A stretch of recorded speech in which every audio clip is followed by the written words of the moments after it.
going on, guys? Welcome back to the Lockdown Defense Sports Network. I am your host for today's episode, Young RG Robert Garcia, as Coach likes to call me. And we are going to be hopping into the first episode of draft grades or draft analysis by yours truly. Of course, there's going to be three different episodes of this being posted this week. One for the Chiefs and the other one for the Commanders. Getting it started with this one, though, with the LA Chargers and, going over their draft, grading each individual pick, all 9 of them. They did have a few extra ones this year in day 3. So we will get to all of those as a general overall here of every pick we had. This is our draft class. Omarion Hampton in round 1 from North Carolina. Trey Harris, wide receiver out of Ole Miss in round 2. Jamari Caldwell, the D lineman out of Oregon in round 3. Kyle Kennard, edge out of South Carolina in round 4. Keandre Lambert Smith, the wide receiver out of Auburn. And Oronde Godson, the second tight end out of Syracuse, both acquired in the 5th. Branson Taylor, the offensive tackle from Pittsburgh, although most of the pundits are saying he is going to be playing guard. So that, of course, works out for the Chargers. Himself and RJ Mickens, the DB out of Clemson, both came in the 6th round. And we finished things off second to last pick in the draft. Not quite Mr. Irrelevant, but almost there. Trikwezi Bridges out of, the DB out of Florida. So, obviously, you see here at the bottom, I give the Chargers an overall draft grade of an A-. I personally think they had a really great draft. This is not even necessarily bias speaking. You can go see most of the pundits are giving the Chargers a B+, A-, that kind of grade. I don't think anybody has them lower than a B, actually. And let's get into it. Let's get into each of the picks. So obviously, first pick was Omarion Hampton. I gave this individual pick an A-. Now, this is probably a little bit of a higher grade than most people would give this. A lot of people gave this, a B-. I think some people had this individual pick as like a C+ maybe. But I really think that for what Hampton can provide and for what the Chargers need, he is a perfect fit into this system. Obviously, Matthew Golden was there, and I know a lot of people were upset we didn't take him. He went to the pick right after us to the host team, Green Bay Packers. First time they took a wide receiver since 2002 in the first round. So they're ecstatic, and the home crowd did go crazy for that. But that all being said, I think Hampton just fits this offense so much better. He's a bruising back. He can do it all. He can pass protect. He can catch out of the backfield. He averaged 9 yards receiving this last year with North Carolina. And that was with horrendous quarterback play. Obviously, he had a much better year when Drake May was still there. But I think that is also another thing that gave the Chargers and Jim Harbaugh and Joe Ortiz a little boost of confidence to take him with the 22nd overall pick because they saw that he was able to produce without a quarterback. And I mean, you got Justin Herbert there. So there's only wonders can be thought of as to what this duo will look like. And I think this also set the tone for the way that this draft was going to go. Our offense severely lacked this past season, and Harbaugh and Ortiz acknowledged that and addressed that in the draft. I want to say they had, let me see here. I want to say 7 or 5 picks of theirs. I think, 5 of their 9 picks were offensive players. And obviously, their first 2 picks they spent were offensive players. So they invested heavy draft capital into this offensive side of the ball. And I think this was just a home run of a pick. I know other people may not like it. I would have liked Golden, but I think the more I watch Hampton and the more I look at our tape from last year, I think this is just a perfect fit. We ran play action, I want to say the most or top 3 last year. At least Herbert did. And I mean, now that you have a run game that legitimately has to be a thought coming into playing us, you have Mekhi Becton, the free agent acquisition to address that O-line. We addressed another guard position later in the draft that I'll get to. And obviously you took Hampton. So I think this was a great pick. I think we're going to see this pay dividends almost immediately. He's obviously the second best running back in this draft behind Genty, that is no debate. Of course, Genty was the best one. However, Hampton did have over 3,500 yards rushing these past 2 seasons, and that only trailed Ashton Genty. So that is a lot to be said about him. So yeah, A- on Omarion Hampton. On to our next draft pick. We have the wide receiver out of Mississippi, Tre Harris. And I was a huge fan of this pick when we took him. I know a couple of Charger fans were not. They were a little bit skeptical on his speed and his route running ability. I think he is a great route runner. I mean, he's 6'2", 205. I mean, this dude is, I think, what they wanted Quentin Johnston to be, as sure of a receiver as there is, as sure of a catcher of the football as there is. This guy does not drop balls, and he does have good speed. I know it's not the fastest, but he runs a 5.4. His in-game speed looks a lot faster than that. When you just see him play, his route running ability is so nice. He's able to get open. He's able to catch the ball in contested areas. I mean, I think him and him and Justin Herbert paired along, of course, with Ladd McConkey. I think this is going to be an unbelievable trio. The main big three on offense, and not even, forgetting Omarion Hampton. So really a big four, but I think Tre Harris is going to contribute a lot this season. I think Mike Williams is going to mentor this guy so well. I think they are a very similar type. Tre Harris just has a little bit more ability to create separation, but I think he is a great fit. I gave it a B+. Wasn't a grade. I thought there was a couple of other players there. We could have went defensive side of the ball here, and I would have probably given it a higher grade. But I really like Tre Harris, and my personal grade here is a B+. I'm very excited to see him in this offense. Moving on to the 3rd round pick, and what many consider the first big reach in the Chargers draft, we have the DT out of Oregon, Jamari Caldwell. Now, I gave this grade a C+. You'll notice, and a little bit of a spoiler alert, there is no grade lower than a C on any of these picks, because every single pick that was obtained addressed a need that we desperately needed. So I cannot give a failing or a lower than C average grade to a pick that addressed a need. So bear with me on that. This is a C+, though. I love this pick, however. I just think it was a bit of a reach. There was a couple of other guys there available in the 3rd that we could have picked up. I think even Braden Swinson potentially might have been available. I would have loved to see him go to the Chargers, but I digress. Jamari Caldwell is a Jesse Minter pick through and through. I mean, this guy is basically Poona Ford if he had better feet. I mean, he's got the perfect makings of a nose tackle. He was projected a 4th round pick, but like I said, a little bit of a reach. I mean, he's 6'2", 332. I mean, this is a big boy. I mean, this is basically the Poona Ford replacement, and take of that which you will, but we needed somebody to replace that run stuffer up the middle, and this is exactly what Jamari Caldwell does. Give it a C+, because like I said, can't give it anything lower than a C based on the position of need. I also really like the player himself. I just obviously think it was a bit of a reach. Now going on to the 4th round pick. Now, all the value that we may have lost taking Jamari Caldwell in the 3rd, we 1,000% made it up by taking Kyle Kennard, the edge out of South Carolina, in the 4th round. If you basically just swap these picks, I mean, it basically evens out. You could say, give this to a B and take the C+ up to a B. I mean, and that's essentially what it averages out to. But I love this pick out of South Carolina. We obviously needed a little bit of edge presence. He is a sneaky athletic guy. I don't even want to say sneaky because he had a really great RAS score, RAS, for those of you who don't know, relative athletic score.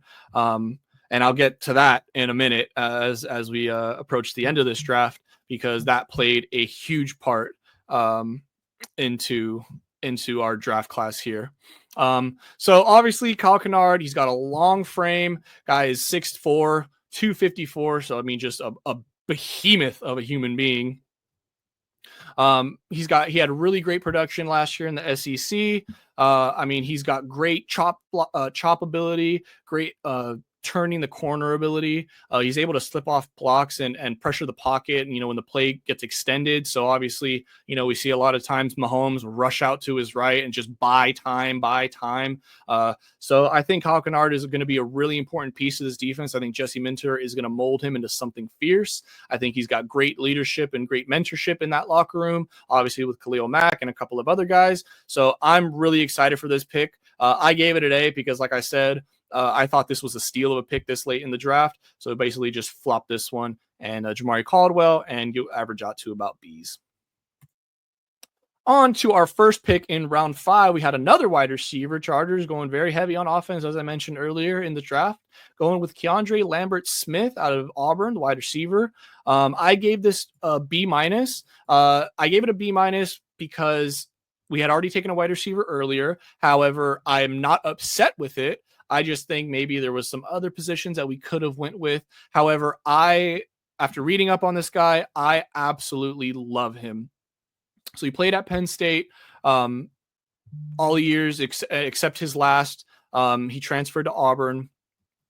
And I mean, he is just a beast. 4.37, so he's a speedster. He will be this team's downfield threat. I know a couple of guys wanted Darius Davis to kind of mold into that, and he really did show some flashes of that last year. I really hope they still use him as like a gadget guy, but he's definitely more of a punt returner or kick returner. And I think that Keandre Lambert-Smith is going to be a great wide receiver 4/5. He, is great at catching the ball. He's got hops. I mean, the dude has hops. He's speedy and he's got hops. Herbert, we already know, has a cannon for an arm. So just having him as another deep threat, just another weapon that you have to account for. I mean, I think that, look, and I say all this, but I talk about all these guys in such high regard. Obviously, not all of these draft picks are going to pan out. As it is, it's the NFL. Some guys are going to get hurt. Some guys just don't play up to the potential. Some guys just never see the field, in terms of being behind on depth charts. So I say all this by take all this with a grain of salt, and just remember that I'm trying to show you the upside to each of these players. Obviously, there's more negatives as you start to get later in the draft, but the idea is to look at what a player is great at or what they're good at and what they can provide for a team. And even if it's just something, like you're a speedster or you're just a punt returner, there is a spot for you on this team as long as you contribute something. And I think a lot of these picks will be contributing at some point on some level, whether it be in a backup role or a starting role. I think all these guys will be serviceable positions. As like I mentioned, the guys you draft on day 3 are really just depth pieces, just kind of rounding out your roster. You're just trying to get younger at certain positions. And I think this pick is a perfect example of that. Already took somebody else. However, kind of just, filling the cupboards if need be. Going on to our second 5th round pick. And this one I'm very excited about. As you can see, give it an A- grade. This is Oronde Godson, the tight end / or wide receiver converted tight end out of Syracuse. This guy was a draft favorite on day 3. I mean, I just think that he's got, like I said, going back to the athletic score, just under an 8 on the raw score. So just under that green mark there. But I mean, I think he is going to be the Stone Smart replacement to this offense. He's posted 100 plus receiving yards 5 times in 2024. He routes and creates room underneath, so he makes it super easy on the quarterback. And I mean, that's what Herbert loved to do, and that's kind of what Stone Smart somewhat did. That's why he was able to break away for so many of those big plays last year and in seasons past. He's got a ridiculous catch radius and is able to haul it in from way out of his reach. Or that didn't really make sense, but able to haul in those long passes that you may not have thought were in his reach, but he somehow manages to pull it off. And he's able to adjust routes when the play extends, similar to what kind of like Kelsey does. Obviously not saying it is Kelsey, but similar to what Kelsey does when the play breaks down. He just kind of knows where to find that open field. And like I said, just helping out the quarterback. And yeah, I just think he's got, I don't think, but he's also got great awareness in contested situations, great concentration, trying to catch some of those balls. So I think that he will be a major contributor. This one I'm going to put my stamp on it. Major contributor for this offense, and I think he'll just only get better as the years go on. So yeah, A- on this one. Like I said, maybe that one's a little bit of a biased grade, but I really think this was a solid pick here on day 3. Going on with our first 6th round pick, we're going with Branson Taylor, the O tackle, quote unquote, / offensive guard out of Pittsburgh. This guy was taken, as I mentioned, with our first 6th round pick. And I just think, yeah, he's a 2-year starter, physical guy. I just think he can be somebody that backs up, Mekhi Becton, potentially somebody to, mirror his game off of. And just will be somebody that's a solid backup. I gave it a C. He doesn't really have a whole lot that screams out, oh, this guy's going to be, a diamond in the rough. But I think he'll just be a serviceable backup at the guard position. So like I said, nothing lower than a C on any of these players because it was a position of need. So I gave it a C. Going to our second 6th round pick, almost muffled up my words there. We have RJ Mickens, safety out of Clemson. This was a fantastic pick. I think this guy can potentially be a full-time starter on this team. He will find a way. He is just a big physical safety. This guy, I like it. Look, we're going to get to the raw scores in a minute, but basically the thing is the Chargers love guys with great raw scores that are just super athletic. This guy was projected a 5th round pick, and we ended up getting him in the 6th, pretty late in the 6th, I'd argue too. So I thought this was just an absolute steal this late on day 3. But going back to those raw scores, so RJ Mickens here had a raw score of an 8.59.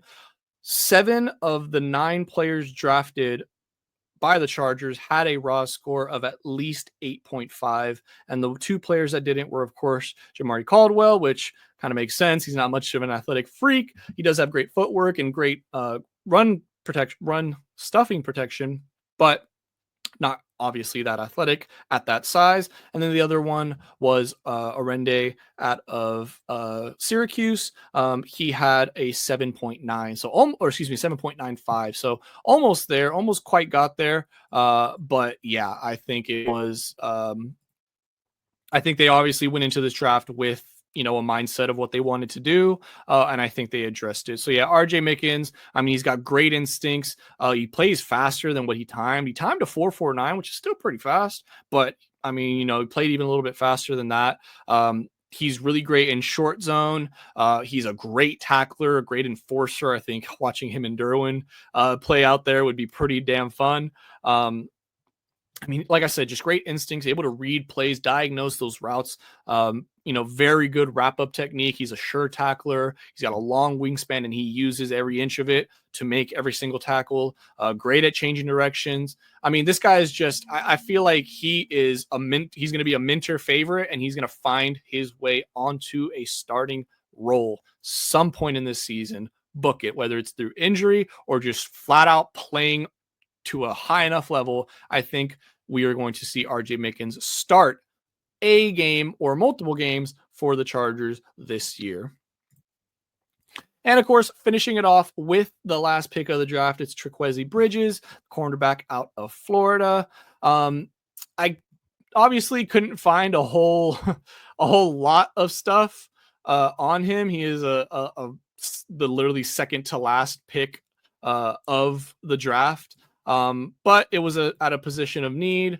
I think that he's going to be, somebody that maybe we can contribute on special teams. We'll see what happens with him, but it's obviously a very late pick. He appeared in 13 games last year with Florida. With 3 of those starts coming at safety and 4 at cornerback. So he has that versatility, which Minter loves. So being able to play at multiple positions always helps yourself trying to land a starting job or even just a backup job. He did lead the Gators with 70 tackles, 38 of them solo, while adding 2 picks and 6 pass breakups. Even forced 2 fumbles and had 1 tackle for loss. So, he's just an all-around player. I think, he can contribute at a decent level. We'll see, obviously not expecting too much with the second to last pick in the draft. He does have, for what it's worth, a rare 6'9" wingspan for a defensive back. So big body, big sure tackler. So we'll see. We'll see what happens with him, and you know what the Chargers can do with him, what Mentor can do with him. Obviously, we talk about this every year. The draft is ultimately about finding guys that I guess I'll go back really quick.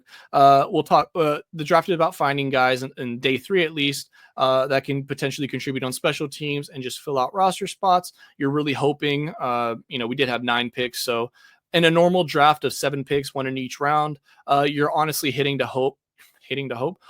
to hit on at least 3 of the guys, obviously 2 of them being your first and second rounders, and honestly maybe the third as well. But just finding starters on day 3 is considered a hit. So if you're able to do that, that's what makes your draft great. Anybody can draft in the first 3 rounds. It really takes, the true draft gurus to find later talent and, bring them to the NFL and showcase their ability.